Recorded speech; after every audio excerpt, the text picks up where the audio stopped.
Choosing between cash and accrual accounting methods is one of the most critical decisions for a small business owner on their books and in their tax return. In today's video, we're going to review each method to help you make the best choice for your business. And be sure to stick around till the end when we discuss a strategy to benefit from using both methods.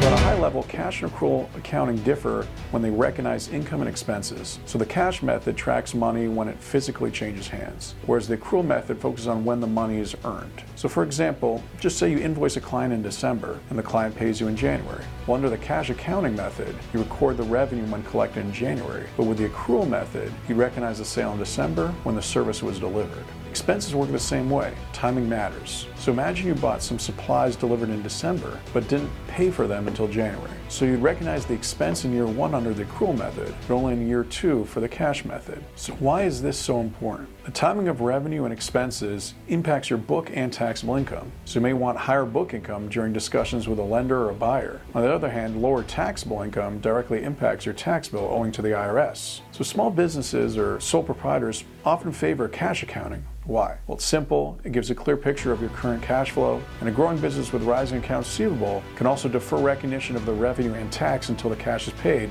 in a following year. But on the other hand, accrual accounting gives you a complete picture of financial performance as transactions are recognized as earned or benefited from, but requires extra effort to track and reconcile. The impact can also depend on your industry and business model. For example, healthcare clinics with delayed insurance payments often prefer cash accounting to avoid recognizing revenue and adjusting once the actual insurance payments come through.